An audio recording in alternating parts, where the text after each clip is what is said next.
Jack and John, how's it going? Pretty good. How are you? Yeah, very good. I'm very excited because I was a massive fan of Call My Agent. So I have to say, I went into this with a little bit of trepidation. So did we. Yeah, me too. Yeah. I was going to ask, well, let me just say I absolutely loved it. But Jack, how did you feel when you're remaking something that's already a massive success? Well, yeah, it's a combination of things, isn't it? It's there's a responsibility to not fuck it up. Yes. There's wanting to like build on a beautiful superstructure that's already there, and to try and kind of leverage the fact that culturally the French and the British, whilst it might only be 25 miles of English Channel, it might as well be the moon. And so the combination of a sense of responsibility but also a kind of excitement, because it's on one level it's tried and tested, but that comes with pitfalls potentially. But once I got the initial scripts for this, I was like, oh, this is good. I'd like to do this, please, if you'll have me. And this, that high quality kind of continued throughout. And I think, we wouldn't be having this conversation if a French one didn't exist. Yeah. But hopefully what we've done is both like honor the original, but also move it on in ways that are particular to kind of British culture, I suppose. Yeah, and John, a lot of that pressure falls on your shoulders writing those scripts. How do you do that? How do you, because as a fan, you go in, you do want to see some nods to the original, but you don't want to see a straight out replica of what happened on the French one. So how do you toe that line? Well, yeah, good question. I didn't know how that was going to work, really. And initially, as Jack was saying, it's particularly, when you're sitting there with the whole thing in front of you, it is daunting, and you do feel a huge sense of responsibility. But what I decided to do, for better or worse, I went back, once I decided to do it, I went back and watched the first season again. I'd already watched it. I was a big fan of the show. I went back and watched the first season again, carefully and slowly and analytically, properly, professionally, if you like. Yeah. Then I haven't gone back to it since. I mean, I had in my own life, I got up to about season 3, I think had just come out when this was happening about 3 years ago, and I haven't watched any more of it because I had to find a way of sort of pushing myself through that sense of, oh my God, how do we not fuck this up? And so it's all in there somewhere, but then I had to find a new center of gravity for the show and new characters. And I was surprised, actually, not being naturally confident about this stuff, that I was surprised how quickly, a bit like moving house, how quickly I found myself loyal to this other version of the show, and the French show, although it's still in my head, of course, it's sort of it fell away a bit as a problem. Yeah.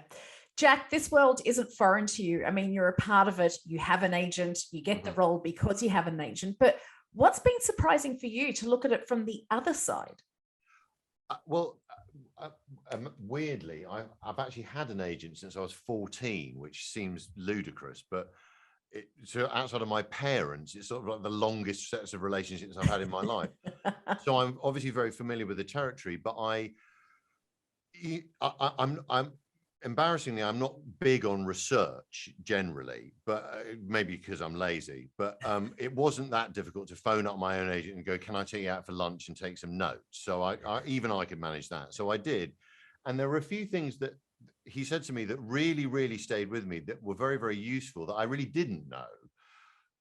One I sort of did probably instinctively, which was, but he put it very elegantly, which was one of the hardest things about being an agent is that you're either Father Christmas or the Grim Reaper, and there's nothing in between, because all day, every day, you're phoning people up and you're either potentially changing their life forever, yeah, or crushing their dreams, more often crushing their dreams, because we all get 99 no's to every yes.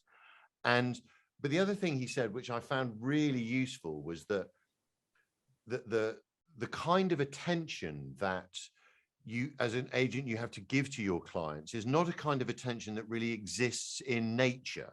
It's very specific to the nature of the world we're in, and the sort of it's a business relationship, but it's very personal at the same time. And he said that as an individual, it makes you long for that kind of attention yourself, but you're never going to get it because it's not quite real. And I found that really interesting in terms of how much there's a sort of cliched idea of agents as these kind of amoral vacuums who just kind of knife each other in the back all day long. And it's really not the truth. And in fact, there's this kind of complex emotional thing going on in between, calls where they have to be like killer negotiators with producers and what have you. And so, yeah, I already have a great respect for the profession, but I have even greater one now, I think. John, something we love about this show is the cameos. I mean, episodes, I've only seen episode 1 and 2, can't wait to see the rest, but Helena Bonham Carter, Kelly MacDonald. What do? Do you write and then hope that they become a part of it, or do you ask and then write? Like, how does that work? No, there's a lot of hoping. It's mostly hope, which is the hope that kills you. No, I mean, the truth is quite prosaic and quite to do with practicalities. I'm sure we won't be surprised, really. The truth of it is... There's lots of agents involved? Well, yeah, there are. But also, all these people are very busy and they're committing all the time to big chunks of work. A movie somewhere for 8 weeks, a Netflix series for months. And we would need them for sort of 8 days, let's say, which is a small amount of time for them. And they, even if someone really wants to do it, says, I love this, I'm up, yes, sign me up, I'm up for it. 6 weeks later, the movie changes by a month and they can't do it anymore. So we knew, and I knew from the French experience too, from their experience, that I think a lot of the people who ended up in their first season were not the names that they started with for that reason. And so we had to be very pragmatic in writing, and I would put a name into a script, and I would have to say to everybody, look, this is a placeholder. We work on the assumption it's not going to be that person. And we have to find a story that's robust enough to be believable of a number of different people, and then we just have to trust our luck. We just got lucky. And so much of television is like you can't control that stuff, but we ended up getting lucky 8 times. I mean, that's incredible. Well, I'm hoping you're going to be lucky a lot more times. So, Jack, I'm going to put it out there. Season 2, I know nothing's been confirmed, but as I said, after seeing the first 2 episodes, I'm pretty sure there's going to be season 2. So who is on your dream list of guest stars for season 2? Good question. I mean, the dodge, this is not even a dodge.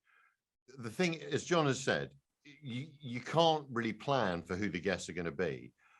And having done this first season, one of the real pleasures of it is watching, and in the case of the first season, weirdly, I've either worked with or known like 80% of the guests for 20 years. So watching them like figure out how much they're going to reveal of themselves in real time is a great pleasure in itself. So to be honest, it doesn't really matter to me who it is, because the reality of seeing any guest kind of pick their way through how they're going to navigate this is really, really fun. And I get to, of course, hide behind a character, so I'm sort of safe. So it was a bit weird at the beginning, because I'm like, the first guest I worked with was Olivia Williams, who I really have known since like 1995. And I found it quite destabilizing. I was like, wait a minute, hang on. You're you, kind of, but I'm not me. And this is, I don't know what's happening. And then I got with the program, but for a minute I found it really weird. And it was a very new experience for me because it's so specific. And, after 30 years, I've done most things that actors get asked to do, but that was a whole new realm. So it was kind of fun. Well, Jack and John, I hope you have more of those weird experiences, because I really want a season 2. Thanks so much, guys.